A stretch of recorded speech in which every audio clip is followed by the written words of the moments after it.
Hero style, mannerism, dialogue delivery వీటిని base చేసుకొని fan base అనేది నిలబడుతుంది. హీరో ఎన్ని పవర్ఫుల్ డైలాగులు చెప్తే ఫ్యాన్స్ అంతగా ఎంజాయ్ చేస్తారు. ఎన్టీఆర్, ఏఎన్ఆర్, చిరంజీవి, బాలకృష్ణ నుంచి నేటి తరం హీరోల వరకు వీరందరి కెరియర్కి ఈ డైలాగ్స్ అనేవి కీ రోల్ ప్లే చేశాయి. 2.5 గంటల సినిమాలో ఏ హీరో అయినా కనీసం ఒక అరగంట సేపు అయినా మాట్లాడకుండా ఎలా ఉంటారు? కానీ సలార్ సినిమాలో ప్రభాస్ మాత్రం కేవలం 2 నిమిషాలే మాట్లాడారు. Pan India star Prabhas, KGF చిత్రాల దర్శకుడు ప్రశాంత్ నీల్ కాంబినేషన్లో సలార్ సినిమా తెరకెక్కిన విషయం తెలిసిందే. ఈ మూవీ డిసెంబర్ 22వ తేదీన ప్రేక్షకుల ముందు వచ్చింది.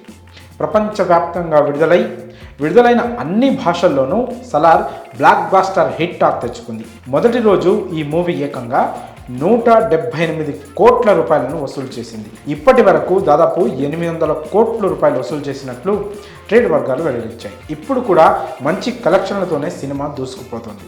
అయితే సలార్లో ప్రభాస్ డైలాగులకు సంబంధించిన ఓ వీడియో ప్రస్తుతం సోషల్ మీడియాలో వైరల్గా మారింది. ఆ వీడియో ప్రకారం సలార్ సినిమా మొత్తం 2.5 గంటలకు పైగా నిడివి ఉండగా అందులో ప్రభాస్ మాట్లాడింది కేవలం 2 నిమిషాలు మాత్రమే. ఆయన మొత్తం డైలాగ్ని ఓ చోట పేరిస్తే 2 నిమిషాల 33 సెకండ్ల నిడివి వచ్చింది. ప్రస్తుతం ఈ డైలాగుల వీడియో నెట్టింట తెగ చక్కర్లు కొడుతుంది. ఆ వీడియో చూస్తున్న జనం ప్రభాస్ ఫ్యాన్స్ ప్రశాంత్ నీల్ను పొగడ్తలతో ముంచెత్తుతున్నారు. తక్కువ డైలాగులతో ఊచకోత కోయించాడని అంటున్నారు. ఒక కమర్షియల్ సినిమాలో హీరో చేత తక్కువసేపు మాట్లాడించడం ప్రయోగం అని అంటున్నారు. మరి సలార్ సినిమాలో ప్రభాస్ కేవలం 2 నిమిషాలు మాత్రమే మాట్లాడడంపై మీ అభిప్రాయాలను కామెంట్స్ రూపంలో తెలియజేయండి.